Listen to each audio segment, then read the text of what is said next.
Thanks Internet, it's Monica, and today I am going to be sharing with you all my favorite whimsical, wondrous stories. Now, that might sound like this is going to be a list of fantasy books, but actually there are a couple not fantasy books in this list.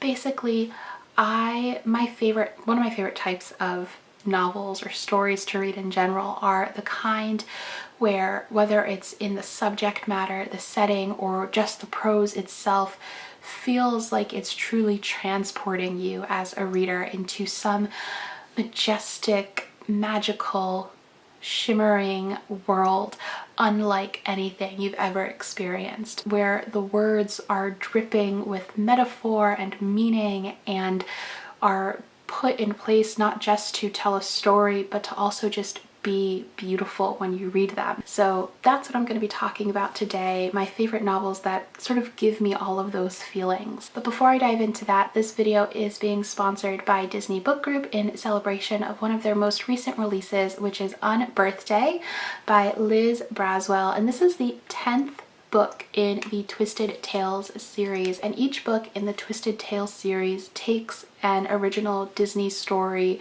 and asks a what if. This book obviously is about Alice in Wonderland, and Alice has always been fascinating to me as a character, and obviously to lots of people, and what has always especially fascinated me is what happens after Alice leaves Wonderland. And that is exactly what this book explores. Alice in this book is 18 and Wonderland is sort of a distant memory of her childhood.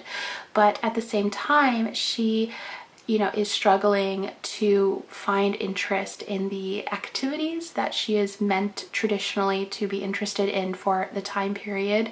Instead, she'd much rather go adventuring and take photographs.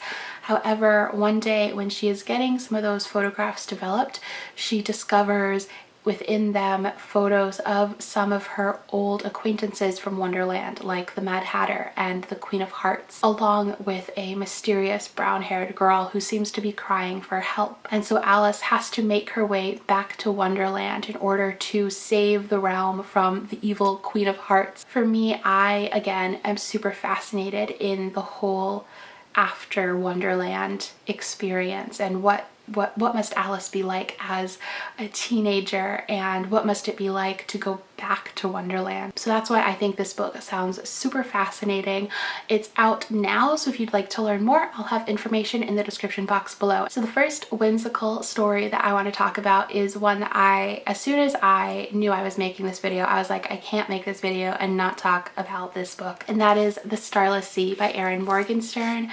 This is a novel that came out last year, and I just fell absolutely in love with it. This one is definitely, I feel like, pushes the limits to how whimsical and verbose a novel can be, which I think is why it can be kind of hit or miss for some people. But basically this novel follows Zachary Rollins, who is in college, and one day he finds this old library book that seems like, I don't know, like 100 or more years old, and while he's reading it, he discovers that there's a whole chapter that is about him. It like depicts a scene from his childhood, and he then becomes obsessed with trying to unravel the mystery of this book and why he's in it.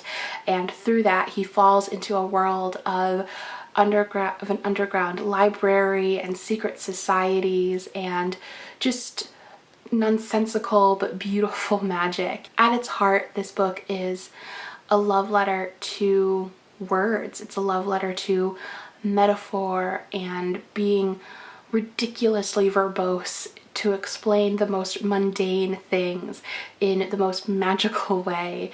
It is not a book that has a hard magic system at all.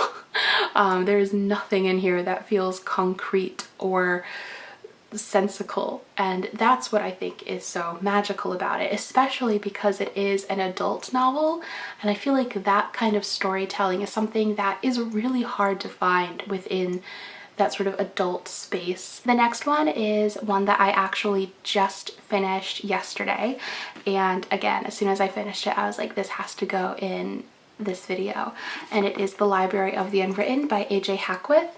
And this is one that I initially, when I first started it, I was absolutely in love, and then I got about midway through, and I will be honest, I debated DNFing it. I think because I was reading it via audiobook, and this story has multiple perspectives and there's kind of a lot going on, so I think I just got a little lost, which can happen to me sometimes if I'm reading a book like that via audio. But I am so glad I persevered, because at the end I just truly loved what I had read and the whole journey of this story. So basically this novel takes place in the library of the Unwritten, which is located in hell, and we follow Claire, who is the librarian. This library is special because it hosts all of the novels that have gone unwritten by their authors, and Claire, the librarian, is tasked with ensuring that the novels sort of stay in place, but sometimes they have a mind of their own, and sometimes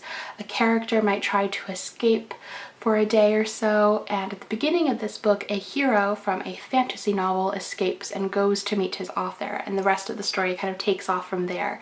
Now I will say that that is such a tiny percent of what this book is actually about. For me, I would compare this one to Good Omens, the television show. I horribly have not actually read Good Omens the book. I probably should, because I did love the TV show, but I would compare it to that mixed with, if you've read Sorcery of Thorns or if you know the synopsis of that one, compare it to kind of a mixture of those two. I didn't love Sorcery of Thorns, but I think this one takes a lot of those ideas and kind of goes a bit deeper and in a more interesting way than what I found in Sorcery of Thorns. This is another one that is very much so a celebration of the power of story, and I just totally felt transported to these different dimensions, and that was honestly my favorite part of this novel, was just getting to learn more about all of the different types of afterlives. This next one is a bit of a wild card because it's not fantastical at all, but it is Rebecca by Daphne du Maurier, and this is a classic gothic novel from the 1930s, and we follow an unnamed young woman who at the beginning of the novel marries this much older man whose wife had mysteriously passed away previously, and he is very wealthy and whisks her off to his manor where she is meant to be the lady of the house. However, while there, she becomes obsessed with the idea of Rebecca, who was the wife that had passed away. She becomes obsessed with Rebecca and what happened to Rebecca, and it feels like no matter where she goes, Rebecca is always there looming over her. And this one, even though there is nothing magical about it, it's the world that the author creates that feels magical. This world of Manderley that is dark and looming and mysterious, but feels so visceral throughout the whole story. Like the moment you arrive, it's like, you know, that moment in Alice, you know, it's like that moment in The Wizard of Oz where Dorothy gets to Oz and it's like all of a sudden color is everywhere. And that was, you know, basically how it feels when you arrive in Manderley. And it's like kind of the opposite in that things go from like normal to like all of a sudden this like rich deep palette of reds and jewel tones and dark shadows, and it's totally transportive, which is why I had to include it in this list. This next author has a book coming out this year that is one of my most anticipated novels of the whole year, and that is Spinning Silver by Naomi Novik. So Naomi Novik's stories I feel like are very hit or miss for people. For me, I read Uprooted, and I think that for a lot of people that would be a book to include in this list, but I really did not like Uprooted at all. Whereas this one is one of my favorite novels of all time, so who knows, hopefully her new book falls into this category. But this is kind of a Rumpelstiltskin retelling set in a sort of Russian-inspired country. Our main character is Miriam, who can turn silver to gold, but not literally. Basically, her father is a moneylender, but he's a really bad moneylender in that he cannot collect money to save his life. And so she gets fed up one day and just starts going out and collecting money herself, and basically turns her family into being really impoverished into being very wealthy. And so rumors start to spread about how she can turn silver to gold, and this winter prince shows up on her doorstep and whisks her away and tells her that she has the task to turn all of these hoards of silver into gold for him. So that's the main sort of story that you follow, but there are multiple stories within this one, including a demon prince story that I love so much. But yeah, this is definitely one that I would recommend if you like romance with your fantasy, and if you like fantasy that feels like a fairy tale, this is for you. Again, this is one that was totally transportive. I loved the writing of it. I tend to love books set in like Russian types of universes. I don't know why. There's just something about it that I just love, especially when it is the colder time of the year. But yeah, I love this one because it definitely does feel like, you know, when it says it's a Rumpelstiltskin retelling, it still has that sort of fairy tale feeling to it. And even the story structure feels very fairy tale like as opposed to traditional fantasy novel like. Another book I don't have physically, but it is The Darkest Part of the Forest by Holly Black. And this is my favorite of all of the Holly Black books that I've read.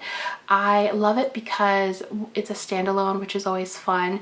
I feel like similarly to Spinning Silver, like if you like Spinning Silver, I think you'll like The Darkest Part of the Forest. Similarly to Spinning Silver, it reads like a fairy tale. Like the story structure feels like that, but it has this modern feeling to it also because it is set in modern day following modern teenagers. This story takes place in a town that is fully aware of the existence of fairies, and they're, you know, it sort of guides a lot of their town, but for the most part they're just a very normal place. In their forest there is this infamous fairy prince who has been asleep for as long as people can remember, and this brother and sister grew up going into the forest and playing these like fairy tale games around the prince and sort of imagining, both of them imagining like what it would have been like if the prince woke up and fell in love with one of them. And so one day the prince does wake up and the story goes from there. And this, it's just such a beautiful like fairy tale type of novel. I loved falling into the world. And then the last book I want to talk about is Howl's Moving Castle by Diana Wynne Jones. So obviously there's the film Howl's Moving Castle from Ghibli, which is one of my favorite films of all time. Howl is forever the love of my life. But this is the novel, and I think if you love Howl's Moving Castle and you haven't read this novel, I highly recommend picking it up because it offers so much backstory to the characters, and it allows you to just see so much more depth within them, and that's basically why I love it. You know, it has that feeling of the Ghibli film, or maybe I attribute that feeling to it because I'm picturing the Ghibli film while reading it. I'm unsure. But for me it has the feeling of the Ghibli film, but more. You know, you get more of that background and more of the understanding of what's happening in this world and what led them to where they are in the film. Especially Sophie, and like why Sophie is the way she is, and you know what leads her to, you know, her lot in life at the beginning of the film. So if you've seen Howl's Moving Castle, I definitely recommend picking this up. If you haven't seen Howl's Moving Castle, I especially recommend picking this up and watching the film because you are in for such a treat. But yeah, this is another one that is just a total favorite whimsical read for me. So yeah, these are the books that I wanted to share with you guys. I'd love to hear from you all in the comments down below what some of your favorite whimsical, sort of transportive novels are. They can be fantasy or contemporary, a classic, whatever you find that just feels magical when you read it. Let me know in the comments because those are my favorite kinds of books, and I love checking out new ones and adding them to my ever-growing TBR. And thank you again to Disney Book Group for working with me for this video. So yeah, thank you guys so much for watching, and I'll talk to you next time. Bye!